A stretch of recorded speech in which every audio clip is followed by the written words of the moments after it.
আসসালামু আলাইকুম। এখন শুনবেন সংবাদ শিরোনাম। ইরানের ক্লাস্টার মিসাইল হামলায় প্রকম্পিত ইসরায়েল, তেহরানকে ফাঁসাতে তেল আবিবের বিরুদ্ধে ফলস ফ্ল্যাগ অপারেশন চালানোর অভিযোগ। জ্বালানি সংকট আতঙ্কে পেট্রোল পাম্পগুলোতে ভিড়, লম্বা লাইনে দাঁড়িয়েও মিলছে না কাঙ্ক্ষিত তেল। নিষেধাজ্ঞার মধ্যে সক্রিয় হওয়ার চেষ্টা আওয়ামী লীগের, গণ অভ্যুত্থান পক্ষের ব্যর্থতা বলছেন বিশ্লেষকরা, আইনিভাবে মোকাবিলা করতে। অমর একুশে বইমেলায় শিশু প্রহর ও পাপেট শোতে মুগ্ধ কচিকাচারা, বাবা মায়ের হাত ধরে খুদে পাঠকরা কিনছে। এতক্ষণ শুনছিলেন সংবাদ শিরোনাম। এখন শুনবেন বিস্তারিত। ওয়ারহেডযুক্ত ক্ষেপণাস্ত্র দিয়ে হামলা চালিয়েছে ইরান। অপারেশন ট্রু প্রমিস 4-এর নতুন এক হামলায় ব্যবহৃত হয় শক্তিশালী মারণাস্ত্রটি, যা আকাশে কয়েক খণ্ডে বিভক্ত হয়ে আঘাত হেনেছে বিভিন্ন স্থানে। বিষয়টি নিশ্চিত করেছে রেভলিউশনারি গার্ড IRGC। মূলত ব্যালিস্টিক ক্ষেপণাস্ত্রের চাদরে ঢাকা ভয়ঙ্কর এক যুদ্ধাস্ত্রের নাম ক্লাস্টার মিউনিশন। বৃহস্পতিবার স্থানীয় সময় রাত আকাশ প্রতিরক্ষা ব্যবস্থা ভেদ করে ইসরায়েলের ব্যস্ত রাজধানী তেল আবিবে আঘাত হানে ইরানের একটি ক্ষেপণাস্ত্র। মিসাইলটির বিধ্বংসী রূপ ধরা পড়ে ক্যামেরায়। রেভলিউশনারি গার্ড IRGCর দাবি, এটি ছিল একটি ক্লাস্টার ওয়ারহেডযুক্ত খাইবার শেকান মিসাইল, যা মাটি থেকে স্বল্প উচ্চতায় কয়েকটি সাবমিনিশনে বিভক্ত হয়ে আঘাত হানে তেল আবিবের বিভিন্ন স্থানে। খাইবার শেকান নামের এই মিসাইল ইরানি অস্ত্রভাণ্ডারে নতুন, যার নামের অর্থ দুর্গ বিধ্বংসী। 2022 সালে IRGCর সমর ভাণ্ডারে এ ধরনের ক্ষেপণাস্ত্রের খোলস বা ক্যানিস্টারের মধ্যে রাখা হয় ছোট ছোট অনেক বোমা। গুচ্ছ আকারে রাখা হয় বিধায় এর নাম ক্লাস্টার বোমা। আকৃতি বা সক্ষমতা ভেদে এক একটি মিসাইলের সাথে 20টির মতো ছোট বোমা বা বিস্ফোরক থাকে, যা সাবমিউনিশন নামে পরিচিত। এসব সাবমিউনিশনে কয়েক কেজি পর্যন্ত বিস্ফোরক থাকতে পারে। মূলত মাটি থেকে 7 থেকে 8,000 মিটার উচ্চতায় আকাশে থাকা অবস্থাতেই এগুলো বিভক্ত হয়ে আশপাশের কয়েক কিলোমিটার এলাকায় ছড়িয়ে পড়ে, যেখান থেকে পরবর্তীতে একের পর এক বিস্ফোরণ ঘটে। ক্লাস্টার ওয়ারহেডে থাকা এসব গুচ্ছবোমা অনেকদিন মাটিতে সক্রিয় এবং অবিস্ফোরিত অবস্থায় থাকতে পারে, অর্থাৎ এক ধরনের জীবন্ত মাইন হিসাবেও বিবেচনা করা যেতে পারে এটিকে। কনভেনশন অন ক্লাস্টার মিউনিশন নামে একটি আন্তর্জাতিক চুক্তি হয় 2008 সালে। নিষিদ্ধ করা হয় ক্লাস্টার বোমার সংরক্ষণ, পরিবহন ও ব্যবহার। 100-রও বেশি দেশ তাতে সই করে। অবশ্য চুক্তিবদ্ধ হয়নি যুক্তরাষ্ট্র, ইসরায়েল কিংবা ইরান। যুক্তরাষ্ট্র, রাশিয়া, চীনের মতো পরাশক্তি সহ হাতে গোনা কয়েকটি দেশের কাছে রয়েছে ক্লাস্টার প্রযুক্তির ক্ষেপণাস্ত্র ভাণ্ডার। ইরানের রহস্যময় ক্ষেপণাস্ত্র বহরেও রয়েছে এই ওয়ারহেড, যার মধ্যে অন্যতম খাইবার এবং Fajr 3 ballistic missile. False flag operation. যুদ্ধে অন্যান্য মুসলিম দেশগুলোর সমর্থন টানতে ইসরায়েলের বিরুদ্ধে উঠেছে ভুয়া হামলার অভিযোগ। বলা হচ্ছে, ইরানকে ফাঁসাতে দেশটির ভূখণ্ড ব্যবহার করে উপসাগরীয় দেশগুলোর জ্বালানি ও সামরিক স্থাপনায় ছোড়া হচ্ছে মিসাইল, ড্রোন।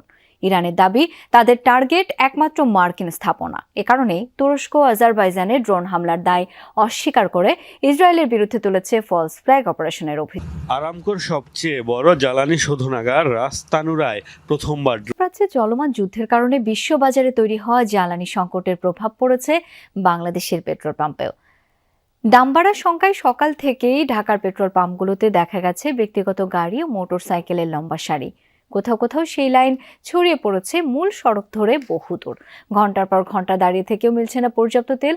অনেক পাম্পে তেল নেই, এছাড়া অনেক পাম্পে 2 লিটারের বেশি তেল দেওয়া হচ্ছে না। লাইনে দাঁড়িয়েও চাহিদা মতো তেল না পেয়ে ক্ষোভ প্রকাশ করছেন চালকরা। সিরিয়াল যা আমাকে 1-1.5 ঘন্টা সিরিয়ালে মেনটেন করার পরে আমি তেল নিতে পেরেছি। সবাই ধরে আতঙ্ক রয়েছে যে তো যুদ্ধের কারণে তো তেল পাবো না। ঠিক আছে, তো আজকে মোটামুটি পাইলাম ইনশাল্লাহ, আগামীতে পাবো কিনা সন্দেহ। প্রাচ্যে চলমান যুদ্ধের কারণে বিশ্ববাজারে তৈরি হওয়া জ্বালানি সংকটের প্রভাব পড়েছে বাংলাদেশের পেট্রোল পাম্পেও। দাম বাড়ার শঙ্কায় সকাল থেকেই ঢাকার পেট্রোল পাম্পগুলোতে দেখা গেছে ব্যক্তিগত গাড়ি ও মোটরসাইকেলের লম্বা সারি। কোথাও কোথাও সেই লাইন ছড়িয়ে পড়েছে মূল সড়ক ধরে বহুদূর। ঘন্টার পর ঘন্টা দাঁড়িয়ে থেকেও মিলছে না পর্যাপ্ত তেল। অনেক পাম্পে তেল নেই, এছাড়া অনেক পাম্পে 2 লিটারের বেশি তেল দেওয়া হচ্ছে না।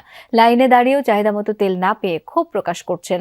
প্রাচ্যে চলমান যুদ্ধের কারণে বিশ্ববাজারে তৈরি হওয়া জ্বালানি সংকটের প্রভাব পড়েছে বাংলাদেশের পেট্রোল পাম্পেও। দাম বাড়ার শঙ্কায় সকাল থেকেই ঢাকার পেট্রোল পাম্পগুলোতে দেখা গেছে ব্যক্তিগত গাড়ি ও মোটরসাইকেলের লম্বা সারি। কোথাও কোথাও সেই লাইন ছড়িয়ে পড়েছে মূল সড়ক ধরে বহুদূর। ঘন্টার পর ঘন্টা দাঁড়িয়ে থেকেও মিলছে না পর্যাপ্ত তেল। অনেক পাম্পে তেল নেই, এছাড়া অনেক পাম্পে 2 লিটারের বেশি তেল দেওয়া হচ্ছে না। লাইনে দাঁড়িয়েও চাহিদা মতো তেল না পেয়ে ক্ষোভ প্রকাশ করছেন চালকরা। সিরিয়াল যা আমাকে 1-1.5 ঘন্টা সিরিয়ালে মেনটেন করার পরে আমি তেল নিতে পেরেছি। সবাই ধরে আতঙ্ক রয়েছে যে তো যুদ্ধের কারণে তো তেল পাবো না আর। ঠিক আছে, তো আজকে মোটামুটি পাইলাম ইনশাল্লাহ, আর আগামীতে পাবো কিনা সন্দেহ। রাজনীতিতে নিজেদের উপস্থিতি জানান দিতে শুরু করেছে আওয়ামী লীগ। কোথাও কোথাও কার্যালয় খুলেছে, ঝটিকা মিছিলের চেষ্টাও করেছে দলটি।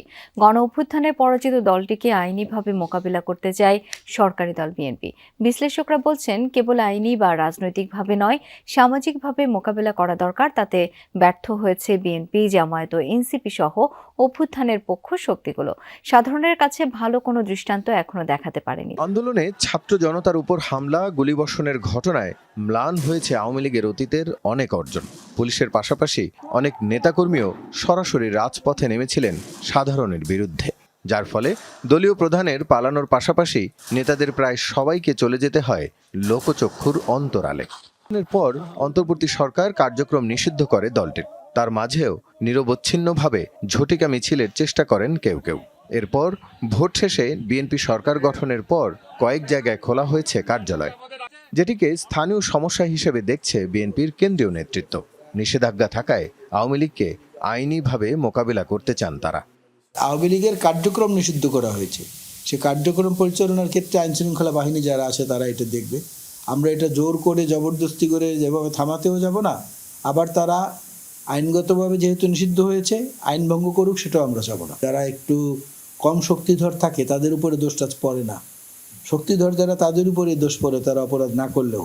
সেদিক থেকে বিএনপি যথেষ্ট সতর্ক হয়ে। রাজনৈতিক বিশ্লেষকরা অবশ্য ভিন্নভাবে দেখতে চান আওয়ামী লীগের বিষয়টি। তাদের মতে কেবল আইনিভাবে মোকাবিলা করে জনমানুষের কাছে দলটিকে অপ্রাসঙ্গিক করে রাখা যাবে না। এত বড় অভ্যুত্থান ও গণহত্যার পর সামাজিকভাবে দলটিকে মোকাবিলার প্রয়োজন। এই দায়িত্ব অভ্যুত্থানের পক্ষ শক্তিগুলোর। আইনের যে পরিবর্তন। শুক্রবার ছুটির দিনে শিশু প্রহরকে ঘিরে জমে উঠেছে অমর একুশে বইমেলা। সকাল থেকে শিশু প্রহরে ক্ষুদে পাঠকদের আনাগোনায় মুখর হয়েছে সোহরাওয়ার্দী উদ্যানের মূল প্রাঙ্গণ। হরেক রকম বই কেনার পাশাপাশি পাপেট শো সহ নানা আয়োজনে মেতেছে শিশুরা। পাপেট শোর মাধ্যমে শিশুদের বার্তা দেওয়া হচ্ছে বই পড়া আর ভালো কাজের। বায়োস্কোপে দেখানো হচ্ছে শিক্ষামূলক নানা গল্প। শিশুদের নিয়ে পরিবারের বড় সদস্যদের পদচারণায় উপভোগ্য হয়ে ওঠে মেলা প্রাঙ্গণ। শিশুদের কিনে দিচ্ছে নানা পছন্দের বই। অভিভাবকরা বলছেন, এ ধরনের আয়োজন চার দেয়ালের গণ্ডি থেকে বেরিয়ে শিশুদের মনোজগৎ ও সৃজনশীলতার বিকাশ ঘটাতে ভূমিকা রাখবে, সেই সাথে নতুন প্রজন্মকে বইয়ের প্রতি আগ্রহী করে তুলবে। পাপেট বলেছি, শুধু পাপেট দেখলেই হবে না, বই কিনে যেতে হবে, বইও পড়তে হবে, সবকিছু কিনতে হবে। আর আমার এখানে অনেক ভালো লেগেছে। বাবা আমাদের বলেছে আমরা সবাই একসাথে মিলেমিশে থাকবো, সবাই অনেক আনন্দ করব। বাবা মার কথা